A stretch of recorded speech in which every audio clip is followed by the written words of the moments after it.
the Irish stew. The bones are in the slow cooker. They will be cooking all night. And now I am getting my carrots all peeled up.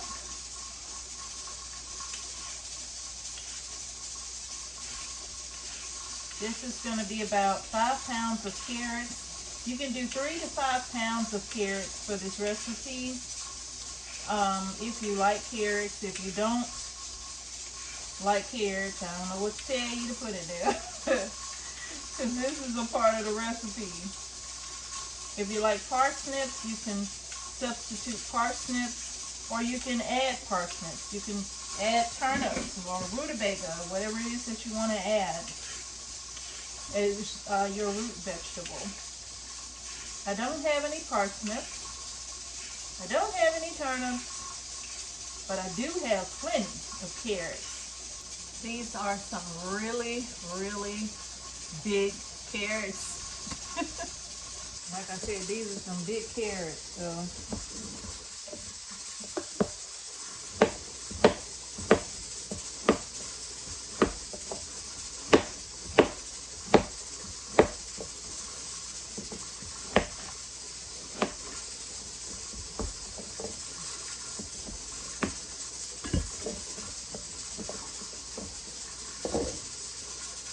Carrots are done. Now I'm just going to rough chop some celery. I have one bunch, I think I have 2 bunches of celery here, but I'm just rough chopping it.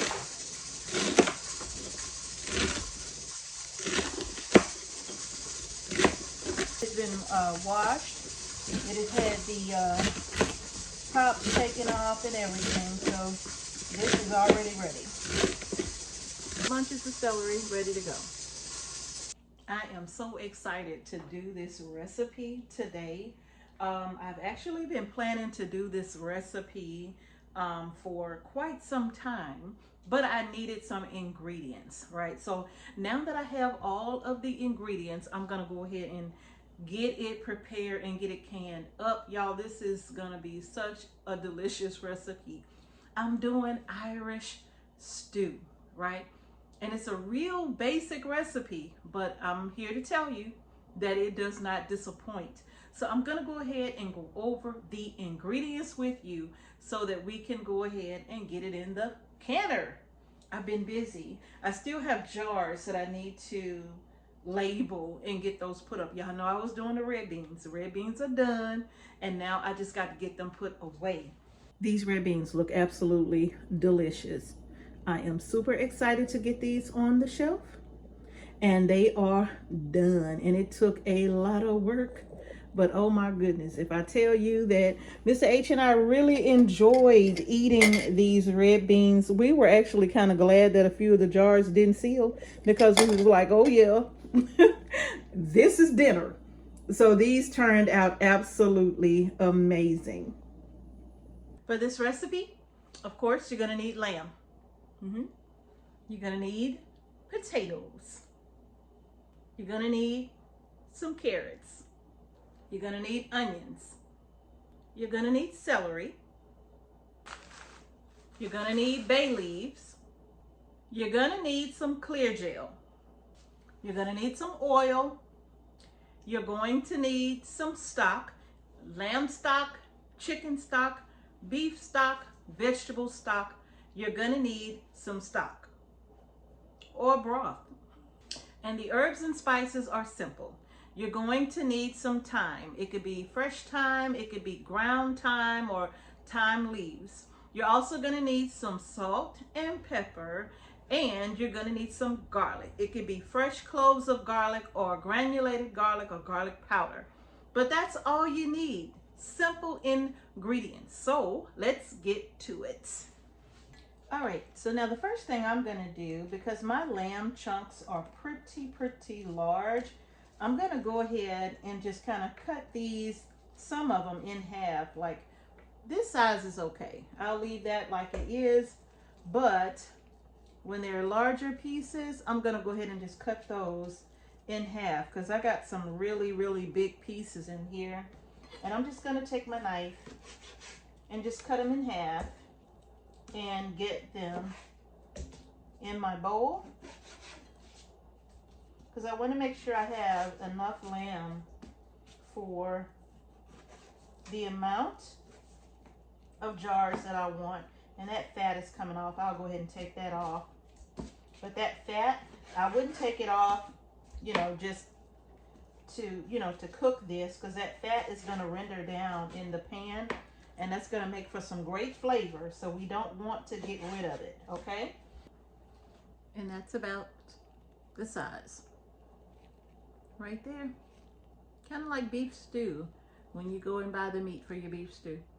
Just a big cube. My pieces are ready to go, okay? And I have my pan heating up here over medium heat. And I'm getting ready to add to my pan some oil. I am going to be using avocado oil, but you can use whatever kind of oil you have or you like. But I'm using avocado oil today. And I did get my avocado oil from AZURE Standard, okay? So, and you know they sponsor some of our videos, you all, and we absolutely love the products that we get from AZURE Standard. We have no complaints about the products that we get, which is why we love sharing them with you all. So if you would love to shop or like to shop with AZURE Standard, especially if you've never shopped with them before, I will leave the link down in the description box below, along with a discount code just for you, okay? And if you use our link, that lets AZURE Standard know that, hey, Homestead Heart sent us over here, and that's why we're here shopping with y'all, okay? Now that my pan is heating up, I'm going to add some avocado oil. I'm going to add just enough to cover the bottom of the pan. We are not frying these, we're just searing these, okay? I'm going to sit that to the side. Now, while this is heating up, I've already washed my gloves. I do that. I don't change out my gloves. I wash them as if I was washing my hands. So what I'm going to do now is go ahead and season this with some salt and pepper. Now, remember I told you I had roughly 8 pounds. So I'm going to use about a good teaspoon and a half of white pepper over the top of this. And I'm also going to add about 3 teaspoons, 2 to 3 teaspoons of pink salt, because like I said, this is about 8 pounds. Okay, and then I'm just going to go in with my hand and give this a toss and a mix, and make sure that I get some seasonings over all of this, okay? So I'm just going to toss this around in the salt and pepper. Now I know this is Irish stew, but it would not be a Mrs. H recipe if I didn't come back and add my Tony Citrus. Yep, this is not a part of it. I know, but I told y'all, I like this stuff. Oh, it's got some pepper to it. Now, if you want a traditional Irish stew, do not add the Tony Citrus, okay? But this is Mrs. H's style of an Irish stew, okay? Now, my oil ought to be good and hot, so we're now just going to get these added to the pan. I had to take a little oil out of this pan. I realized I had way too much oil in this pan, so I took some out. So now I'm just going to add in my pieces. And move those around. And I'm not going to put too many in the pan.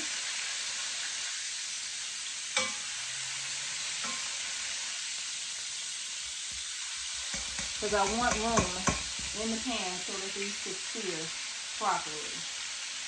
Ooh, that's a big old chunky piece. In a minute, I'm just going to go ahead and flip these over.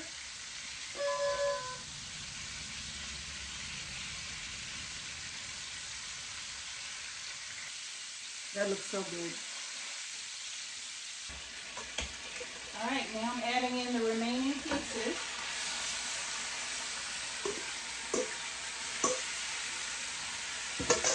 And get those moved around. My My last batch.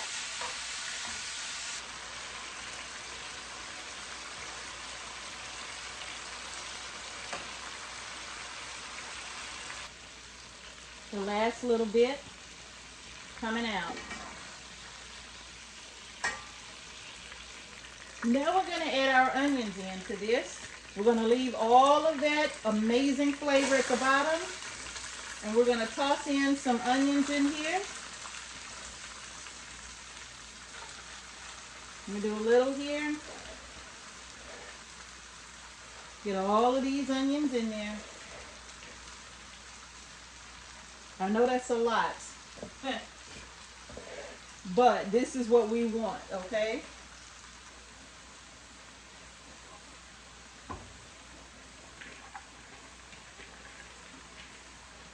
Adding in the rest of the onion.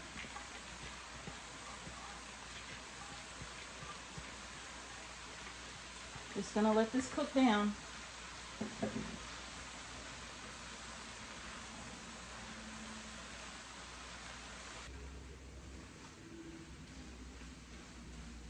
Okay, you all, so now my onions are to that state where they are just about to start caramelizing. Actually, they have started caramelizing, and I am going to stop there. And I'm going to turn my fire off on these.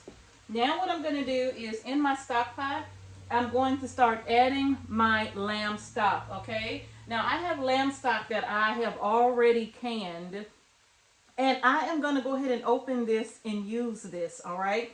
I've been saving it for a recipe like this, and so I'm excited to open it up and get it in the stock pot here. I have roughly 8 pounds of lamb, and so I'm using about 1 quart of stock per pound of lamb.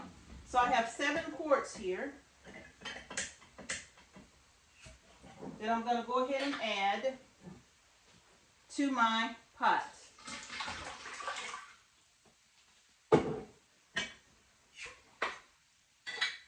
Now, if you don't have lamb stock, you can use better than bouillon and make a stock. You can make a nice stock, or you can buy your stock from the store if that's what you want to do. If you don't have enough lamb bones to make enough stock, if you're doing a big batch like what I'm doing. But if you're doing a small batch, maybe 2 to 4 pounds or something like that, then just make the stock. You should have enough, okay?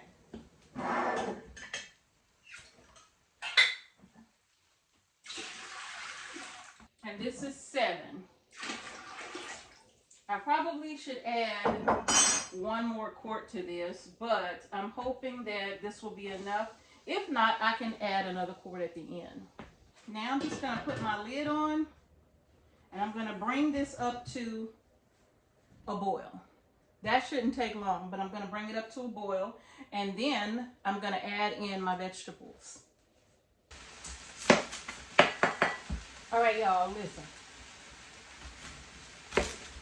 Full transparency. I'm sitting here waiting on my stock to finish to boil, and it's boiling now.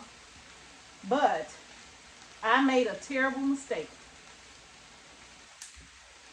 I tasted those caramelized onions.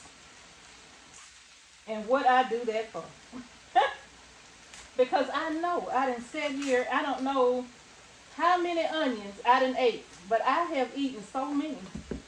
This is like, okay, you may as well start some more, because now you ain't got enough. Why am I sitting here eating caramelized onions?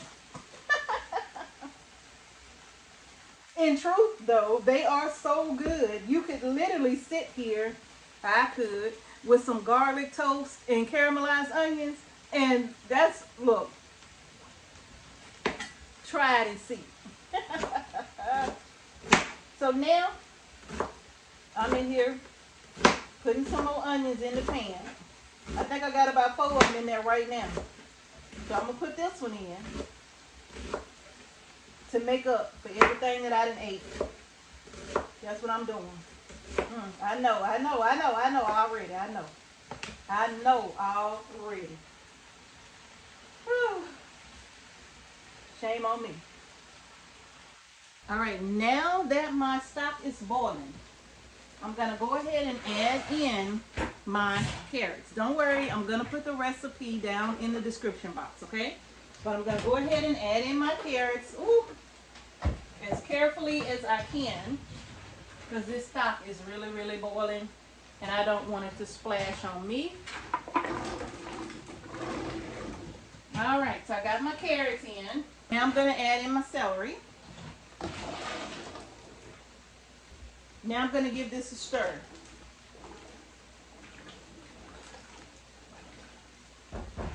I'm going to bring this back up to a boil.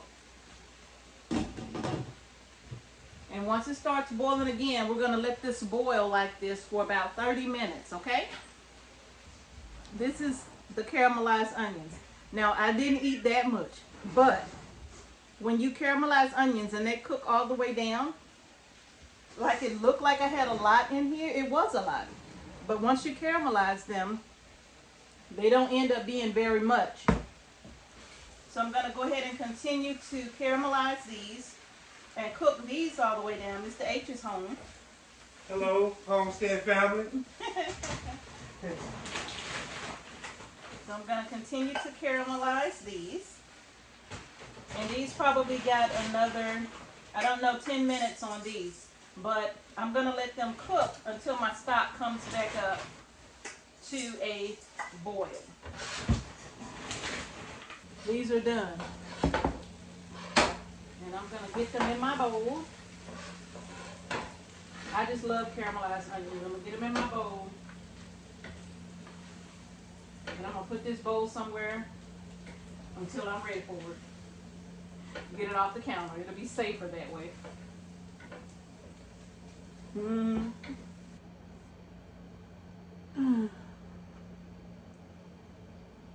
This has been boiling for 30 minutes. Now I'm going to go ahead and add in my potatoes. My canner is on the stove, getting ready. Get my potatoes in. I would pour them in. I just don't want that broth splashing all over me. And this is roughly about 10 pounds of potatoes here. And I want to get them all added. This is big batch canning, you all.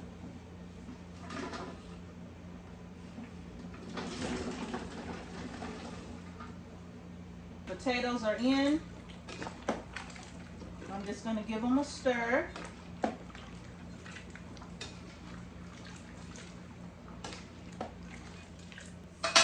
And then I'm going to put my lid back on and bring this back up to a boil. And then these are going to boil for 15 minutes. While we're waiting for our potatoes and carrots and all of that to come up to a boil, I have divided my lamb chunks into 2 bowls. And now I'm going to take my Clear Jel. I have 1/4 of a cup here. And I'm going to sprinkle this over the top. 1/4 of a cup. Going to add a little more to each one of these. So that's 1/2 cup for each one of these bowls. Now what I'm going to do, that's what that looks like. Now I'm just going to toss my pieces in the Clear Jel, okay? I'm just going to toss my pieces in it. That's 1/2 cup for each one of these. It's about 4 pounds per bowl.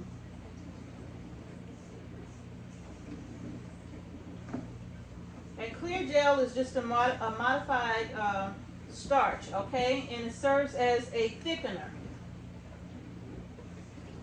So when I put this in the jars, and once I add the broth, it's going to thicken it a little bit and make it like a gravy. Because normally when you're making Irish stew, you have flour added, and the flour actually thickens up the chicken broth or your lamb broth or stock. it thickens it up. But you can't use flour or regular cornstarch in canning. You have to use a Clear Jel in its place, okay? That's what it looks like. And then these are just gonna sit to the side until this is ready. And once that's done, we'll be ready to start jarring this all up. One of the things that I forgot to do was go ahead and season this up. So I'm gonna go ahead and add in my garlic powder.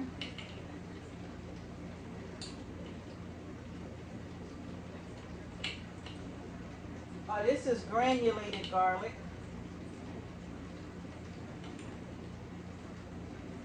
I'm going to add that in. And then I'm going to add in my thyme. I don't have fresh thyme, so I'm going to use ground thyme, okay? But if you have fresh thyme, please go ahead and use it. I know this may seem like a lot, but I got a lot of food in here. I got a lot of food in here. And one thing we're going to do is make sure it's seasoned.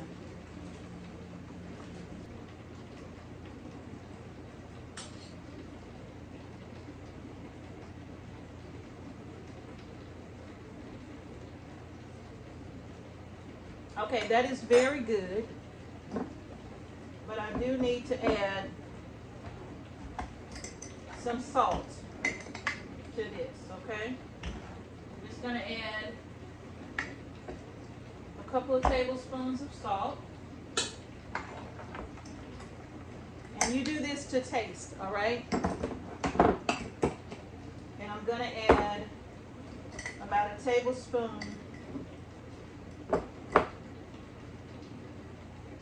of white pepper. And I have some ground rosemary here. I'm going to add about a tablespoon of ground rosemary. This is optional. You don't have to add the rosemary, but I'm going to add the rosemary as well. Give that a stir. All right, I'm going to put my lid back on.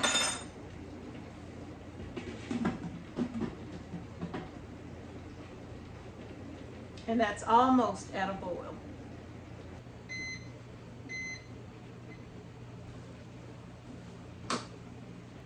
Okay, so it has been 15 minutes. This has boiled 15 minutes. So that's a total of 45 minutes, all right? So now what I'm gonna do is go ahead and get my jars out and start to put this together.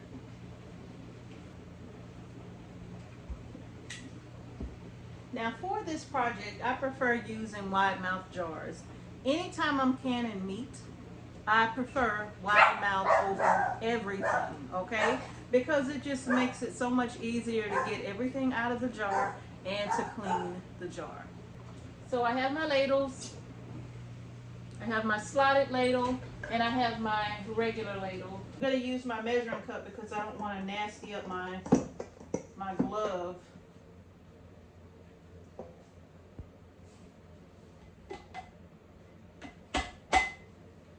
Add a few more pieces of the lamb.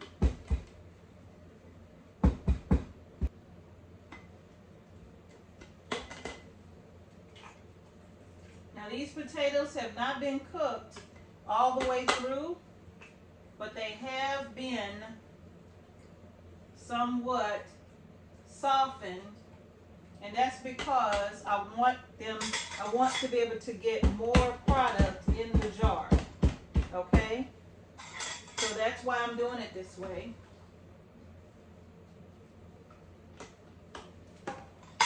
Because now I can get more in the jar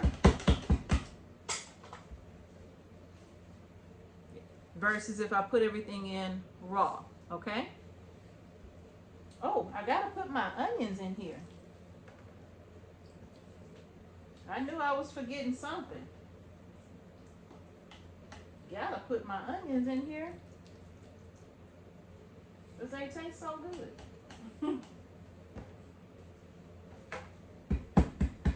All right, now we're ready to add in our broth.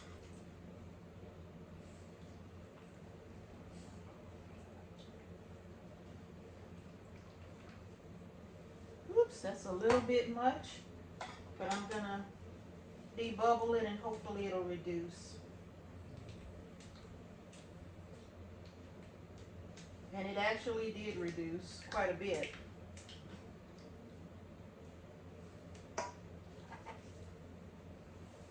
I'm gonna add just a little bit more and bring that back up. And wipe my rims.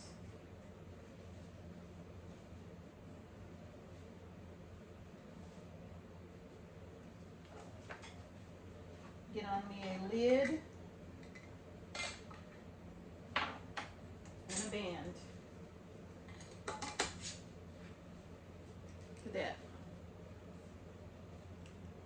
Get this in the canner. One of the things I forgot to do was add my bay leaves. So what I'm going to do is in those first few jars, I'm just going to go ahead and add the bay leaves directly to the bottom of the jar. And that way, you all, I can still have the flavor of my bay leaves in the jars. Look at me making a mess. All right. Now I'm starting on my next 7 jars. And I'm basically just roughly measuring out approximately a cup of the lamb. But you can do however you see fit, okay? You may not want a whole cup of lamb, so you may want more vegetables. So whatever you decide, that's, you can do it that way, okay?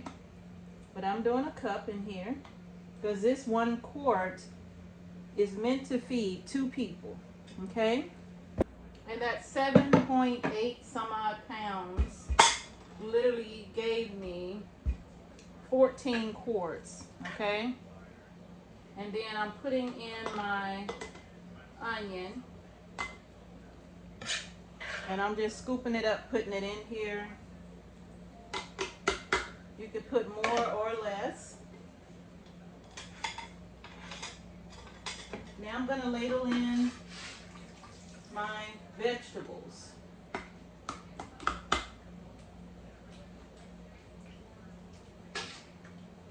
Make sure I get some carrots in here.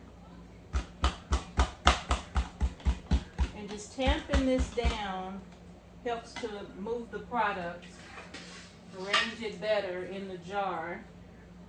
And having those potatoes a little on the softer side makes that process go a lot smoother. You can get much more in the jar than if you put them in raw. Typically, when I'm canning gold potatoes, I will put them in raw because they are a very soft potato. But for this recipe, I need to slightly cook these so that they will get all the way in the jar.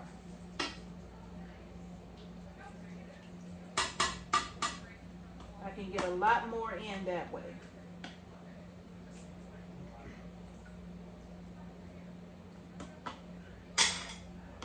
And now I'll come back over with my broth and get my stock rather, and get that ladled in.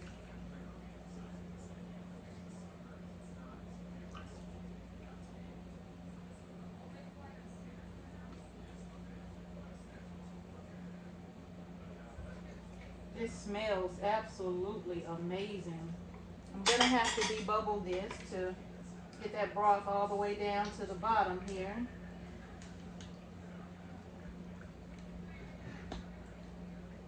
And now I have more room for more broth. Go all the way around. For those who are new to canning, when you're debubbling, you're just taking your little tool here and going down the sides, making sure that you release the air pockets that's inside of the jar. That way you don't have any issues with your jar sealing, okay? So now when you do that, the liquid level will drop a bit, and all you're gonna do is come back and bring it back up. Gonna put my bay leaves in. Forgot to put them at the bottom, but that's okay, I'll put them on top. Now I will take my vinegar and a paper towel and wipe the rims of the jar. And then I will put my lids and bands on and get these jars in the canner. Make sure you wipe your rims good and use vinegar because you want to be able to cut any fat or any grease that could have gotten to the top of that lid. You don't want that to be an issue with you for sealing. Where are my bands? Okay, get my bands on, fingertip tight, and then I'm going to get them in the canner.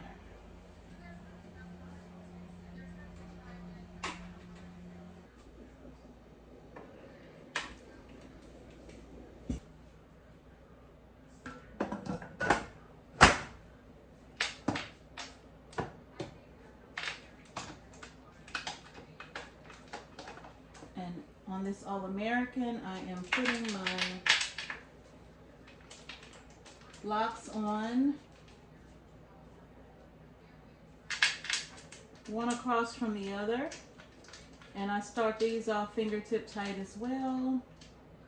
And once I get them secured in place, I'll go back and I will slightly tighten as I go and start again. Ooh. And slightly tighten. I'm going to turn my fire up here and we're going to start bringing this up to pressure, okay? And once this starts to build up pressure in the canner, it's going to start venting, meaning it's going to start pushing air out of this vent pipe. And whether you have a Presto or an All-American, this process is the same. It's going to push air out of this pipe.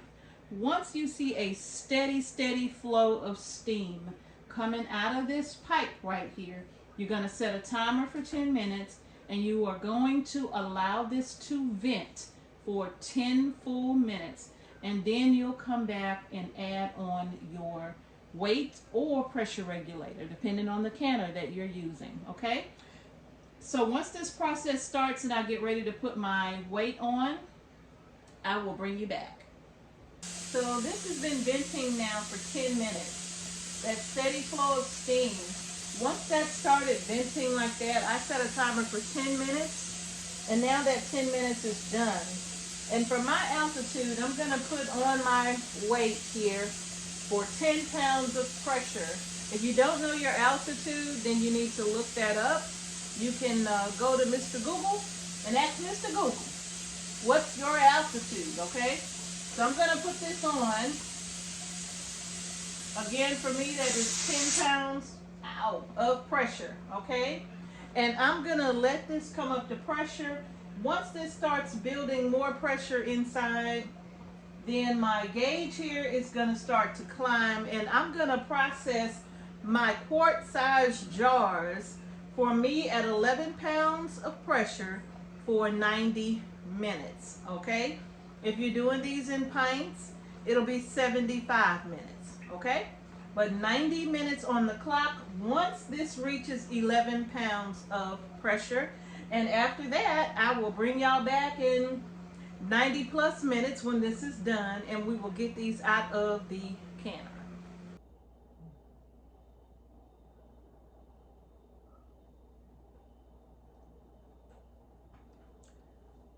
It is the next morning, and I am exhausted. This pressure canner behind me finished pressure canning about 1:30 in the morning, and I literally had to wait until my dial gauge was all the way down before I could take the lid off of this canner. And I was so tired that I did not take my jars out of the canner. I took the lid off, but I didn't take the jars out. I felt like if I took one single jar out of that canner, I would have dropped it on the floor. So I left them all in the canner with the lid off to cool down inside of the canner, and I'm glad I did, because all of that hard work would have been for nothing if I didn't. Canning, I think I'm not gonna can today. I think I need a break.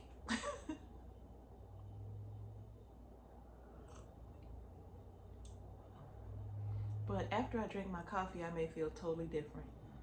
I may be like, nope, let's go for it.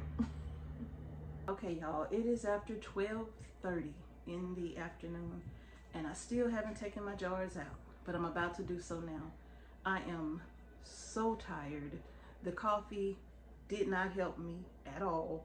So I'm gonna take these jars out and get them on the counter and make sure all of them have sealed, but I doubt if I even wash them up today.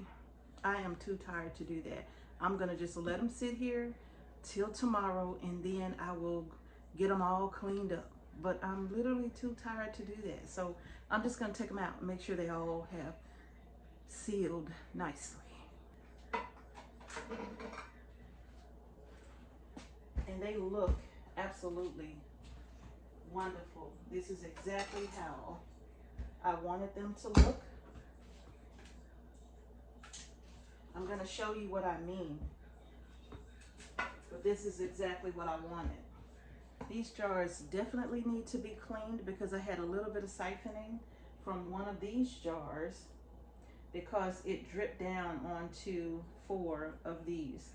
So I know one of these had a little bit of siphoning, but when I look, they have all sealed nicely, okay?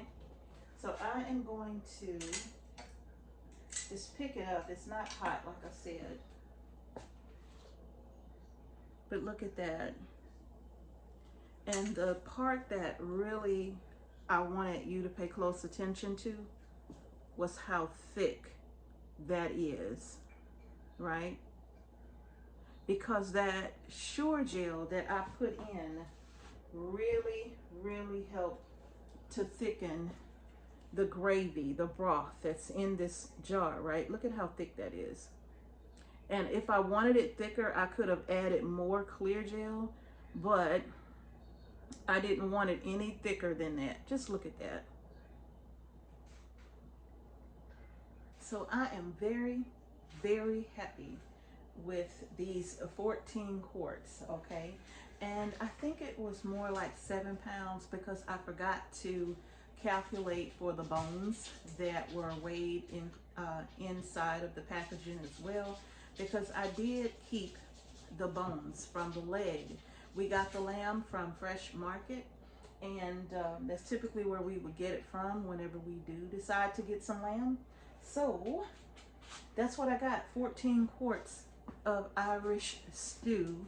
And you all, the lamb bone stock that I made, or broth, because I did put some vegetables in it, but it didn't have really any meat on the bone, which of course is the difference between the stock and the broth, right? The broth has the meat, the bone, the vegetables, and all of that, while the stock is primarily just the bone and some vegetables, okay? So the stock turned out wonderful. I decided not to use it in this canning project because it is a fresh stock. So I put it in the jar and I put it in the refrigerator once it cooled down, and my plan is to can that as well. So I used my older jars to make this particular recipe, and the fresh jars will now go on the shelf. And I was only able to get 4 quarts, I believe, which was pretty good. So for those 2 bones, I did allow that to slow cook overnight. It was about 18 hours total, and it was so flavorful. I mean, immensely flavorful, absolutely delicious, okay? So that's it for the video. I hope you all enjoyed the video. If you liked the video, give it a thumbs up. Don't forget to subscribe to our channel and hit the notification bell so you don't miss videos that we upload to our channel. Thank y'all again for watching Homestead Heart. Peace and blessings to each and every one of you. I'm gonna give me some rest and I'm gonna see y'all in the next video.